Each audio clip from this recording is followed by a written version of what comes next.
आज के वीडियो में कोशिका के अंतर्गत कोशिकाओं के प्रकार, प्रोकैरियोटिक और यूकैरियोटिक कोशिकाओं में अंतर, पादप कोशिका और जंतु कोशिका की संरचना और पादप तथा जंतु कोशिका में कौन कौन से अंतर होते हैं, संपूर्ण जानकारी चित्र सहित डिटेल से आपको समझाएंगे। तो पूरी जानकारी के लिए मेरा पूरा वीडियो लास्ट तक देखिए और यदि अभी तक हमारे चैनल को सब्सक्राइब ना किया हो तो सब्सक्राइब जरूर कर लीजिए। चलिए सबसे पहले कोशिकाओं के प्रकार समझ लेते हैं। संगठन के आधार पर कोशिकाएं दो प्रकार की होती हैं। पहली प्रोकैरियोटिक कोशिकाएं अथवा प्रोकैरियोटिक सेल और दूसरी यूकैरियोटिक कोशिकाएं अथवा यूकैरियोटिक सेल्स। तो इन दोनों के बारे में अलग अलग जानने से अच्छा है कि इन दोनों को एक साथ में समझा जाए। तो एक साथ में कैसे, अंतर के रूप में समझा जाए। तो इधर लिखते हैं प्रोकैरियोटिक सेल और दूसरी तरफ लिखते हैं यूकैरियोटिक सेल। तो प्रोकैरियोटिक कोशिकाओं की कोशिका जो भित्ति होती हैं वो पतली होती हैं, मतलब जो इनकी सेल वॉल होती है वो महीन सी होती है, पतली सी होती है। जबकि जो यूकैरियोटिक कोशिकाएं होती हैं, यूकैरियोटिक कोशिकाओं में कोशिका जो भित्ति होती है वो मोटी होती है, यानी सेल वॉल मोटी होती है। लेकिन यहीं पर एक बात और समझ लीजिए कि जंतु कोशिकाओं में कोशिका भित्ति या सेल वॉल नहीं पाई जाती है यूकैरियोटिक कोशिकाओं में, जबकि पादप कोशिकाओं में पाई जाती है। यानी जितनी भी जंतु कोशिकाएं होंगी, कौन सी, यूकैरियोटिक वाली, उनमें कोशिका भित्ति नहीं होगी। लेकिन जितनी भी पादप कोशिकाएं यूकैरियोटिक वाली होंगी उनमें कोशिका भित्ति पाई जाती है। तो इस प्रकार से पहला अंतर हो गया। पहले अंतर में मैंने आप लोगों को बताया कि प्रोकैरियोटिक कोशिकाओं की जो कोशिका भित्ति है वो पतली होती है, महीन होती है, जबकि जो यूकैरियोटिक कोशिकाएं थी, यूकैरियोटिक कोशिकाओं की जो सेल वॉल होती है, कोशिका भित्ति होती है, वो मोटी होती है। लेकिन यूकैरियोटिक कोशिकाओं में मैंने बताया कि जो जंतु कोशिकाएं होती हैं, जंतु कोशिकाओं में सेल वॉल नहीं पाई जाती है, कोशिका भित्ति अनुपस्थित होती है। जबकि जो पादप कोशिकाएं होती हैं उनमें सेल वॉल पाई जाती है। मेरी आप लोगों से रिक्वेस्ट है कि आप लोग लाइक जरूर करें। बहुत से लोग देख लेते हैं वीडियो को लेकिन लाइक नहीं करते हैं। लाइक का कोई पैसा नहीं पड़ता है, इसलिए आप लोग वीडियो को लाइक जरूर कर दीजिए। इसलिए जितने भी लोग लाइक नहीं किए हैं अभी इसी वक्त वीडियो को लाइक कर दें, ताकि मेरा प्रोत्साहन बढ़े, उत्साह बढ़े और मैं आगे से और भी अच्छे वीडियो बना सकूं। फिर नेक्स्ट पर आते हैं। प्रोकैरियोटिक कोशिकाओं में केंद्रक अथवा न्यूक्लियस अविकसित होता है, मतलब इसमें केंद्रक बन ही रहा होता है, अर्थात केंद्रक प्रारंभिक अवस्था में होता है, जिसमें केंद्रक कला नहीं होती है। केंद्रक कला यानी न्यूक्लियर मेम्ब्रेन जो होती है ये नहीं होती है। यह सीधी सी भाषा में कहें तो प्रोकैरियोटिक सेल्स में पूर्ण विकसित केंद्रक अनुपस्थित होता है। जबकि जो यूकैरियोटिक कोशिकाएं होती हैं, यूकैरियोटिक कोशिकाओं में केंद्रक पूर्ण विकसित होता है, यानी इसमें पूरी तरह से केंद्रक बन चुका होता है और सभी पार्ट भी उसके होते हैं, मतलब केंद्रक कला या न्यूक्लियर मेम्ब्रेन भी पूर्ण रूप से विकसित हो गई होती है। किसमें, यूकैरियोटिक कोशिकाओं में। या ये कह लो कि यूकैरियोटिक सेल्स में पूर्ण विकसित व सुगठित केंद्रक उपस्थित होता है। सीधी सी भाषा में क्या कहेंगे कि जो प्रोकैरियोटिक कोशिकाएं होती हैं इसमें केंद्रक अविकसित होता है या होता ही नहीं है, और जो यूकैरियोटिक कोशिकाएं होती हैं, यूकैरियोटिक कोशिकाओं में केंद्रक उपस्थित होता है। नेक्स्ट है, प्रोकैरियोटिक सेल्स में केंद्रिका अथवा न्यूक्लियोलस अनुपस्थित होती है। केंद्रिका को न्यूक्लियोलस बोला जाता है अंग्रेजी में। ये अनुपस्थित होती है या नहीं होती है, मतलब केंद्रक के अंदर जो केंद्रिका पाई जाती है वो प्रोकैरियोटिक कोशिकाओं में नहीं होती है। जबकि जो यूकैरियोटिक सेल्स होती हैं, यूकैरियोटिक कोशिकाएं होती हैं, इसमें केंद्रिका अथवा न्यूक्लियोलस उपस्थित होती है, मतलब इनके केंद्रक के अंदर केंद्रिका पाई जाती है। जबकि प्रोकैरियोटिक कोशिकाओं के केंद्रक के अंदर केंद्रिका नहीं पाई जाती है, न्यूक्लियोलस नहीं पाया जाता है। नेक्स्ट अंतर है, प्रोकैरियोटिक कोशिका में 70 एस प्रकार के राइबोसोम पाए जाते हैं। जो प्रोकैरियोटिक कोशिकाएं होती हैं इनमें 70 एस प्रकार के राइबोसोम पाए जाते हैं। 70 एस प्रकार के राइबोसोम आकार में छोटे होते हैं और एस फॉर स्वेडबर्ग यूनिट होता है। एस फॉर क्या होता है, स्वेडबर्ग यूनिट, यस जो लिखा हुआ है इसके साथ में, जिसे एस से दर्शाया जाता है। स्वेडबर्ग यूनिट को एस से दर्शाते हैं। जबकि जो यूकैरियोटिक कोशिकाएं होती हैं इसमें 80 एस प्रकार के राइबोसोम पाए जाते हैं। 80S।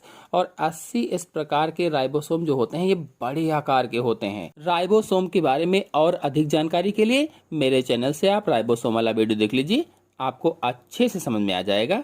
नेक्स्ट है प्रोकैरियोटिक कोशिकाओं में माइटोकॉन्ड्रिया, गाल्जी काय, क्लोरोप्लास्ट या लवक, लाइसोसोम, एंडोप्लाज्मिक रेटिकुलम आदि कोशिकांग नहीं पाए जाते हैं। मतलब जो प्रोकैरियोटिक कोशिकाएं होती हैं, इन जीवों की जो कोशिकाएं हैं, इन जीवों में ये ऑर्गेनेल्स अनुपस्थित होते हैं, चाहे वो गाल्जी काय हो, चाहे क्लोरोप्लास्ट हो, माइटोकॉन्ड्रिया हो, क्लोरोप्लास्ट का मतलब लवक होता है, और चाहे लाइसोसोम हो, एंडोप्लाज्मिक रेटिकुलम हो, ये सभी कोशिकांग प्रोकैरियोटिक कोशिकाओं के कोशिका में नहीं पाए जाते हैं, ये इनके कोशिकांग नहीं होते हैं। जबकि जो यूकैरियोटिक कोशिकाएं होती हैं, यूकैरियोटिक कोशिकाओं में ये सभी कोशिकांग पाए जाते हैं, चाहे वो माइटोकॉन्ड्रिया हो, गाल्जी काय हो, क्लोरोप्लास्ट हो, लाइसोसोम हो, एंडोप्लाज्मिक रेटिकुलम हो, ये सभी पाए जाते हैं। लेकिन यहाँ पर एक बात ध्यान देंगे कि इनमें से जो क्लोरोप्लास्ट है अथवा जो लवक है, ये केवल पादप यूकैरियोटिक कोशिकाओं में पाया जाता है। जो यूकैरियोटिक कोशिकाएं होती हैं पादप वाली, उनमें पौधों वाली, उसमें केवल पाया जाता है कौन सा, लवक या क्लोरोप्लास्ट। जंतु कोशिकाओं में लवक या क्लोरोप्लास्ट नहीं पाया जाता है। आते हैं नेक्स्ट पर। नेक्स्ट है प्रोकैरियोटिक कोशिकाओं में केवल एक वृत्ताकार डीएनए अणु के रूप में गुणसूत्र या क्रोमोसोम होता है। यानी जितने भी प्रोकैरियोटिक कोशिकाएं होती हैं, इनमें केवल एक डीएनए की बनी ढीली ढाली गोल सी संरचना पाई जाती है। ढीली ढाली गोल सी संरचना, अथवा इस पॉइंट को हम सीधी सी भाषा में कहें तो प्रोकैरियोटिक कोशिकाओं में हिस्टोन प्रोटीन अनुपस्थित होती है या हिस्टोन प्रोटीन नहीं पाई जाती है। जितनी भी प्रोकैरियोटिक कोशिकाएं होंगी उसमें केवल एक वृत्ताकार डीएनए अणु के रूप में गुणसूत्र अथवा क्रोमोसोम होता है, यानी इसमें हिस्टोन प्रोटीन अनुपस्थित होती है, नहीं पाई जाती है। जबकि जो यूकैरियोटिक कोशिकाएं होती हैं, यूकैरियोटिक सेल्स या कोशिकाओं में एक से अधिक गुणसूत्र पाए जाते हैं जो केंद्रक में होते हैं। एक से अधिक गुणसूत्र और केंद्रक के अंदर जो क्रोमैटिन तंतु होता है उस रूप में पाए जाते हैं। मतलब इनमें एक से अधिक गुणसूत्र डीएनए और प्रोटीन द्वारा बने होते हैं। या सीधी सी भाषा में कहें तो यूकैरियोटिक कोशिकाओं में हिस्टोन प्रोटीन उपस्थित होती है या हिस्टोन प्रोटीन पाई जाती है। जबकि प्रोकैरियोटिक कोशिकाओं में हिस्टोन प्रोटीन नहीं पाई जाती है, लेकिन यूकैरियोटिक में हिस्टोन प्रोटीन पाई जाती है। नेक्स्ट है प्रोकैरियोटिक कोशिकाओं में रिक्तिका या वैक्यूल अथवा रसधानी अनुपस्थित होती है। जो प्रोकैरियोटिक कोशिकाएं होती हैं उसमें चाहे आप रिक्तिका कहें, चाहे वैक्यूल कहें अंग्रेजी में, या रसधानी कहें, एक ही बात है। तो ये जो अंग होता है ये अनुपस्थित होता है प्रोकैरियोटिक कोशिकाओं में, अर्थात इनमें रिक्तिका या वैक्यूल नहीं पाई जाती है। जबकि जो यूकैरियोटिक कोशिकाएं होती हैं, यूकैरियोटिक कोशिकाओं में रिक्तिका अथवा वैक्यूल उपस्थित होती है। लेकिन यहाँ पर एक बात ध्यान देंगे कि जो रिक्तिका या वैक्यूल है ये केवल पादप कोशिकाओं में पाई जाती है, या ये भी कह सकते हैं कि पादप कोशिकाओं या प्लांट सेल में बहुत बड़ी पाई जाती है। जबकि जो जंतु कोशिकाएं होती हैं उसमें या तो पाई ही नहीं जाती है, या पाई भी जाती है तो बहुत छोटी छोटी होती है, छोटी सी होती हैं। और किसमें मैं बता रहा हूँ, ये यूकैरियोटिक कोशिकाओं में। जबकि प्रोकैरियोटिक कोशिका में क्या था कि रिक्तिका या वैक्यूल नहीं पाई जाती है, अनुपस्थित होती है। नेक्स्ट है प्रोकैरियोटिक कोशिकाओं में सूत्री विभाजन या माइटोटिक डिवीजन एब्सेंट होता है। मतलब जितनी भी प्रोकैरियोटिक कोशिकाएं होंगी, प्रोकैरियोटिक कोशिकाओं में कोशिका जो विभाजन होता है वो असूत्री प्रकार का होता है, असूत्री प्रकार का। इसमें सूत्री विभाजन एब्सेंट होता है, नहीं पाया जाता है। जबकि जो यूकैरियोटिक कोशिकाएं होती हैं, यूकैरियोटिक कोशिकाओं में सूत्री विभाजन अथवा माइटोटिक डिवीजन प्रेजेंट होता है। यानी जितनी भी यूकैरियोटिक कोशिकाएं होंगी उसमें सूत्री विभाजन पाया जाता है। मतलब इनमें सूत्री विभाजन क्या होता है, उपस्थित होता है। नेक्स्ट है जो प्रोकैरियोटिक कोशिकाएं हैं, प्रोकैरियोटिक कोशिकाओं में श्वसन एंजाइम प्लाज्मा झिल्ली पर होते हैं। जो श्वसन एंजाइम होते हैं वो प्रोकैरियोटिक कोशिकाओं में कहाँ पर होते हैं, प्लाज्मा झिल्ली पर पाए जाते हैं। जबकि जो यूकैरियोटिक कोशिकाएं होती हैं, यूकैरियोटिक कोशिकाओं में जो श्वसन एंजाइम होते हैं ये माइटोकॉन्ड्रिया में उपस्थित होते हैं। माइटोकॉन्ड्रिया में ध्यान देंगे, यूकैरियोटिक कोशिकाओं में श्वसन एंजाइम माइटोकॉन्ड्रिया पर, प्रोकैरियोटिक कोशिकाओं में श्वसन एंजाइम प्लाज्मा झिल्ली पर। नेक्स्ट है प्रोकैरियोटिक कोशिकाओं अथवा सेल्स में सूक्ष्म नलिकाएं व सूक्ष्म तंतु अनुपस्थित होते हैं। जो सूक्ष्म नलिकाएं हैं वह सूक्ष्म तंतु हैं, ये प्रोकैरियोटिक कोशिकाओं में नहीं पाए जाते हैं। मतलब इनमें माइक्रोट्यूब्यूल व माइक्रोफिलामेंट अनुपस्थित होते हैं, एब्सेंट होते हैं। किसमें? प्रोकैरियोटिक कोशिकाओं में माइक्रोट्यूब्यूल या माइक्रोफिलामेंट एब्सेंट होते हैं। जबकि जो यूकैरियोटिक कोशिकाएं होती हैं, यूकैरियोटिक कोशिकाओं में सूक्ष्म नलिकाएं व सूक्ष्म तंतु उपस्थित होते हैं, यानी इसमें माइक्रोट्यूब्यूल व माइक्रोफिलामेंट पाए जाते हैं। ठीक है, तो इसमें पाए जाते हैं और प्रोकैरियोटिक कोशिकाओं में नहीं पाए जाते हैं। नेक्स्ट अंतर पर आते हैं। प्रोकैरियोटिक कोशिकाओं के प्रमुख उदाहरण अगर देखे जाएं कि प्रोकैरियोटिक कोशिकाएं पाई किस में जाती हैं, तो प्रोकैरियोटिक कोशिकाएं मुख्य रूप से बैक्टीरिया, नील हरित शैवाल, माइकोप्लाज्मा और विषाणु भी आप मान सकते हैं इसमें पाई जाते हैं। अर्थात जीवाणु अथवा बैक्टीरिया में, ब्लू ग्रीन अलगी में यानी नील हरित शैवाल में, माइकोप्लाज्मा में आदि सूक्ष्म जीवों में प्रोकैरियोटिक कोशिकाएं पाई जाती हैं। जबकि जो यूकैरियोटिक कोशिकाएं होती हैं, यूकैरियोटिक कोशिकाओं में ये किसमें पाई जाती हैं, तो सभी बड़े पादप जो होते हैं, जो बड़े जंतु होते हैं, कवक है, प्रोटिस्टा, इनमें सब में क्या पाया जाता है? यूकैरियोटिक कोशिकाएं पाई जाती हैं। यानी सभी उच्च श्रेणी के विकसित जंतुओं व वनस्पतियों में यूकैरियोटिक कोशिकाएं पाई जाती हैं। जितने भी विकसित जंतु होते हैं, बड़े जंतु होते हैं, उच्च श्रेणी के जंतु होते हैं, उनमें यूकैरियोटिक कोशिकाएं पाई जाती हैं। और प्रोकैरियोटिक कोशिकाएं किसमें? सूक्ष्म जंतुओं में, जैसे बैक्टीरिया है, नील हरित शैवाल है, ब्लू ग्रीन अलगी है, माइकोप्लाज्मा है, आप विषाणु भी मान सकते हैं। इसमें सब में क्या होता है? प्रोकैरियोटिक कोशिकाएं पाई जाती हैं। तो चलिए अब पादप कोशिका और जंतु कोशिका की संरचना तथा दोनों में अंतर को डिटेल से चित्र सहित समझ लेते हैं। दो चित्र आपके सामने दिखाए गए हैं। पहला वाला पादप कोशिका का है, दूसरा वाला जंतु कोशिका का है। दोनों के स्ट्रक्चर एक साथ समझेंगे। तो सबसे पहली जो लेयर है पादप कोशिका में, कोशिका भित्ति की है, सेल वॉल की है। यानी सभी पादप कोशिकाओं के चारों तरफ निर्जीव पदार्थ की बनी एक परत पाई जाती है, जिसे कोशिका भित्ति कहा जाता है। कोशिका भित्ति किस चीज की बनी होती है? निर्जीव पदार्थ की। और कौन से पदार्थ की? तो सेल्यूलोज की बनी होती है। कोशिका भित्ति बहुत सारे एग्जाम्स में पूछा जाता है किस पदार्थ की बनी होती है, तो बताएंगे सेल्यूलोज की बनी होती है। और कोशिका भित्ति अथवा सेल वॉल केवल प्लांट सेल में पाई जाती है, केवल पादप कोशिकाओं में होती है। जंतु कोशिका अथवा एनिमल सेल में कोशिका भित्ति अथवा सेल वॉल नहीं पाई जाती है। अगर इसके कार्य की बात की जाए तो इसका कार्य कोशिका को निश्चित आकार व दृढ़ता प्रदान करना होता है। निश्चित आकार और दृढ़ता यानी कठोरता प्रदान करना होता है। अधिक जानकारी के लिए आप मेरे चैनल से कोशिका भित्ति वाला वीडियो देख लीजिए। और इसी में अंदर की तरफ अगर देखा जाए, इसी कोशिका भित्ति में अंदर की तरफ अगर इस लेयर को देखा जाए तो यह लेयर क्या होती है? इसे कोशिका कला कहते हैं, या कह लीजिए कि प्लाज्मा झिल्ली कहते हैं। यानी कोशिका कला मतलब सेल मेम्ब्रेन, प्लाज्मा झिल्ली यानी प्लाज्मा मेम्ब्रेन कहा जाता है, जो ये अंदर वाली है। और कोशिका के अंदर ये पूरा जो देख रहे हैं आप, ये पूरा जीवद्रव्य अथवा प्रोटोप्लाज्म कहलाता है। इसे जीवद्रव्य अथवा प्रोटोप्लाज्म कहते हैं। और इस जीवद्रव्य अथवा प्रोटोप्लाज्म को दो भागों में बांटा गया है। दो, पहला साइटोप्लाज्म यानी कोशिका द्रव्य में, और दूसरा केंद्रक में। पहला कौन सा है? कोशिका द्रव्य में बांटा गया। दूसरा ये जो केंद्रक बीच में है। सभी कोशिकाओं में सजीव कोलाइडी पदार्थ को जीवद्रव्य या प्रोटोप्लाज्म कहते हैं। जो सजीव कोलाइडी पदार्थ होता है उसे ही जीवद्रव्य या प्रोटोप्लाज्म कहा जाता है। हक्सले के अनुसार, वैज्ञानिक हक्सले के अनुसार जीवद्रव्य जीवन का भौतिक आधार है। ये किसने कहा? हक्सले ने कहा था कि फिजिकल बेसिस ऑफ लाइफ। किसने कहा था? हक्सले ने। और डुजार्डिन वैज्ञानिक थे, डुजार्डिन ने इसे सारकोड नाम दिया था। किसको?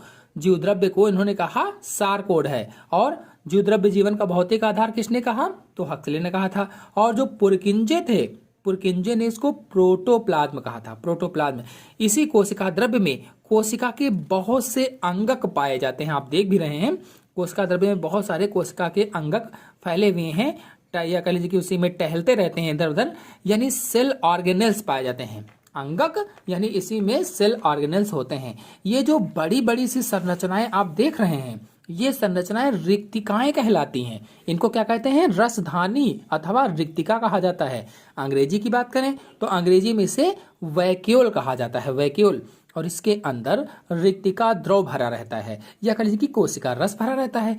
और इसके चारों तरफ वाली ये जो लेयर है, इस लेयर को टोनोप्लास्ट कहा जाता है। इसके चारों तरफ जो लेयर बनी हुई है, परत है, इसे टोनोप्लास्ट अथवा रिक्तिका कला कहते हैं। और रिक्तिका कोशिका को स्फीति प्रदान करती है। जो रिक्तिका होती है, जो वैक्यूल होती है, ये कोशिका को स्फीति प्रदान करती है। जंतु कोशिकाओं में ये नहीं होती हैं या फिर बहुत छोटी छोटी होती हैं। यानी जंतु कोशिकाओं में या तो होंगी नहीं या होंगी भी तो बहुत छोटी छोटी सी रिक्तिकाएं पाई जाती हैं। ये जो आप संरचनाएं देख रहे हैं, ये अंतःप्रदब्बी जालिका कहलाती हैं। अंग्रेजी की बात करें तो एंडोप्लाज्मिक रेटिकुलम कहलाते हैं। और इनकी खोज के.आर. पोर्टर ने की थी। यानी इनकी खोज किसने की? एंडोप्लाज्मिक रेटिकुलम की तो के.आर. पोर्टर ने की थी। और ये दो तरह की आपको दिख रही हैं। यहाँ पर देखिए कुछ इन पर बिंदु जैसे दिख रहे हैं, और जो बिंदु जैसी दिख रही हैं इन्हें क्या कहा जाता है? खुरदरी अंतःप्रदब्बी जालिका। और कुछ पर बिंदु जैसे नहीं दिख रहे हैं, बिल्कुल चिकनी है, इन्हें चिकनी अंतःप्रदब्बी जालिका कहा जाता है। तो जिन पर जो खुरदरी हैं उन पर राइबोसोम चिपके होते हैं, इसीलिए वो खुरदरी हो जाती हैं। राइबोसोम चिपके होने के कारण वो खुरदरी हो जाती हैं, इसीलिए उनको खुरदरी या कह लीजिए कि कणिकामय अंतःप्रदब्बी जालिका कहा जाता है। चाहे आप खुरदरी कह दें, चाहे कणिकामय अंतःप्रदब्बी जालिका कह दें। और जिन पर राइबोसोम नहीं पाए जाते हैं उन्हें चिकनी अंतःप्रदब्बी जालिका कहते हैं या कणिका रहित अंतःप्रदब्बी जालिका कहा जाता है, कणिका रहित। और ये कोशिका में यांत्रिक ढांचे का कार्य करती हैं। जो कोशिका होती है उसमें यांत्रिक ढांचे का कार्य करती हैं। इनमें जो नलिकाएं होती हैं, इनके अंदर जो नलिकाएं होती हैं, उनसे कोशिका के अंदर पदार्थों का एक स्थान से दूसरे स्थान पर आदान प्रदान होता रहता है। यानी पदार्थ इन्हीं नलिकाओं से एक स्थान से दूसरे स्थान पर जाते रहते हैं। और भी बहुत सारे कार्य करती है ये। पूरी जानकारी के लिए आप मेरे चैनल से एंडोप्लाज्मिक रेटिकुलम का वीडियो देख लीजिए। ये जो संरचनाएं आप देख रहे हैं इन्हें गॉल्जिकाए कहा जाता है। और इनकी खोज कैमिलो गॉल्जी ने की थी। उन्हीं के नाम पर इसका नाम हो गया गॉल्जिकाए। कैमिलो गॉल्जी ने खोज की तो उन्होंने अपने नाम पर इसको लिख दिया गाल्जिकाए। काय माने शरीर, काया, और गाल्जी उनका नाम था तो गाल्जिकाए हो गया। और इसे गाल्जी कॉम्प्लेक्स भी कहा जाता है। गाल्जी उपकरण के नाम से भी इसको जाना जाता है, अथवा डिक्टियोसोम के नाम से भी जानते हैं। सभी नाम जान लीजिए। गाल्जिकाए कहते हैं, गाल्जी कॉम्प्लेक्स कहते हैं, गाल्जी उपकरण कहते हैं, अथवा डिक्टियोसोम भी कहा जाता है। और ये कोशिकीय पदार्थ का श्रावण एवं संचयन करते हैं। जो गाल्जिकाए होते हैं कोशिकीय पदार्थ का श्रावण और संचयन करते हैं। सेल डिवीजन के टाइम सेल प्लेट भी बनाते हैं। जब सेल डिवीजन होने लगता है, कोशिका विभाजन होने लगता है, उस समय सेल प्लेट का निर्माण भी यही करते हैं। और उत्सर्जी पदार्थों को कोशिका से बाहर भी निकालते हैं। और ये लाइसोसोम ये केवल जंतु कोशिकाओं में पाए जाते हैं। जो लाइसोसोम ये वाले हैं ये केवल जंतु कोशिकाओं में पाए जाते हैं, पादप में नहीं होते हैं। या कह लीजिए कि पौधों में कुछ विशेष प्रकार की कोशिकाओं में ही पाए जाते हैं, बाकी सभी जंतु कोशिकाओं में पाए जाते हैं। हिंदी में इन्हें लयनकाय बोला जाता है। लाइसोसोम को हिंदी में लयनकाय बोला जाता है। और इनकी खोज डी डवे ने की थी, डी डवे ने। और इन्हें आत्मघाती थैली के नाम से भी जाना जाता है। अंग्रेजी में कहें तो सुसाइडल बैग भी कहा जाता है। आत्मघाती थैली किसे कहते हैं? तो लाइसोसोम को अथवा लयनकाय को कहा जाता है। और इसका प्रमुख कार्य कोशिका के भोज्य पदार्थों व खराब पदार्थों का अपघटन करना। कोशिका में जो भोज्य पदार्थ होते हैं उनका, और जो खराब पदार्थ होते हैं जो कोशिकाएं टूट फूट जाते हैं, उन सब का ये अपघटन करता है। और ये तारक काय या सेंट्रोसोम है।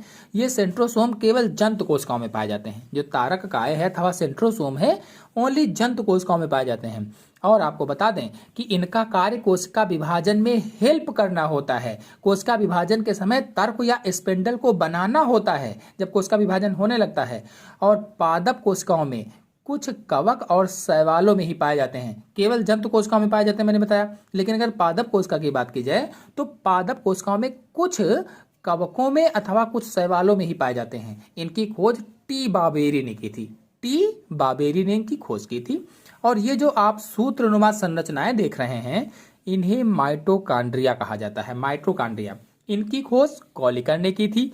कोलिकर ने अल्टमान ने कोशिकाओं में इनकी उपस्थिति को केवल बताया था। खोज किसने की? कोलिकर ने की। और जो बेंडा थे, बेंडा ने इनको माइटोकॉन्ड्रिया नाम दिया था और इसे कोशिका का पावर हाउस भी कहा जाता है। माइटोकॉन्ड्रिया को कोशिका का पावर हाउस भी कहा जाता है। हिंदी में कहें तो विद्युत ग्रह भी कहा जाता है।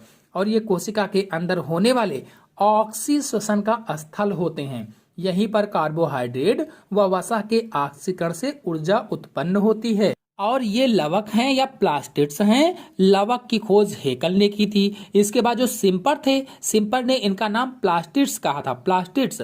और ये केवल पादप कोशिकाओं में पाए जाते हैं, ओनली प्लांट सेल में पाए जाते हैं। जो हरे रंग के लवक होते हैं इन्हें हरित लवक कहा जाता है अथवा क्लोरोप्लास्ट कहा जाता है, जो पेड़ पौधों के सभी हरे भागों में पाए जाते हैं और प्रकाश संश्लेषण क्रिया के द्वारा भोजन का निर्माण करते हैं, हम सभी लोग जानते हैं। और एक जो बिना रंग वाला होता है, कोई भी रंग नहीं होता, ऐसा लवक होता है जिसे रंगहीन लवक या आवर्णी लवक कहा जाता है। और ये कहाँ पाया जाता है? तो पौधों के रंगहीन भागों में पाया जाता है। और तीसरे वाले जो होते हैं रंगीन होते हैं लवक, उन्हें वर्णी लवक कहा जाता है। और ये पौधों के रंगीन भागों में मिलते हैं, जैसे फल है, फूल है आदि में। और कोशिका के अंदर अत्यंत सूक्ष्म कण जो आप देख रहे हैं, सबसे सूक्ष्म कण, इन्हें राइबोसोम कहा जाता है। राइबोसोम, इनकी खोज पैलेड ने की थी, पैलेड ने। और इनका कार्य प्रोटीन का संश्लेषण करना होता है, यानी प्रोटीन को बनाना होता है। ये जो बीच में आप गोल सी संरचना देख रहे हैं, इसे कोशिका का कंट्रोल रूम कहा जाता है, कंट्रोल रूम अथवा कोशिका का नियंत्रण कक्ष कहा जाता है। और इसे केंद्रक अथवा न्यूक्लियस के नाम से जानते हैं। क्या? केंद्रक या न्यूक्लियस के नाम से इसको जाना जाता है। और इसकी खोज वैज्ञानिक रॉबर्ट ब्राउन ने की थी। यह आनुवांशिक सूचनाओं का नियमन करता है। जो इसमें केंद्रक पे अंदर जो ये गुणसूत्र पाए जाते हैं, जो क्रोमैटिन, केंद्रक जो होता है कई भागों में बटा होता है, केंद्रक कला, केंद्रक द्रव्य, क्रोमैटिन और केंद्रिका। इसमें से जो क्रोमैटिन तंतु होते हैं ये कोशिका विभाजन के समय छोटे और मोटे हो जाते हैं, थोड़ा सा छोटे हो जाते हैं और मोटे मोटे से हो जाते हैं। उस स्थिति में इनको गुणसूत्र अथवा क्रोमोसोम कहा जाता है। और ये आनुवांशिक सूचनाओं का नियमन करते हैं, यानी माता पिता से आनुवांशिक सूचनाओं को उनकी संतानों में ले जाते हैं। आशा है आप सभी लोगों को वीडियो अच्छी तरह से समझ में आ गया होगा। समझ में आ गया हो तो वीडियो को लाइक और शेयर कीजिए। चैनल पर नए हैं तो चैनल को सब्सक्राइब कर लीजिए। धन्यवाद।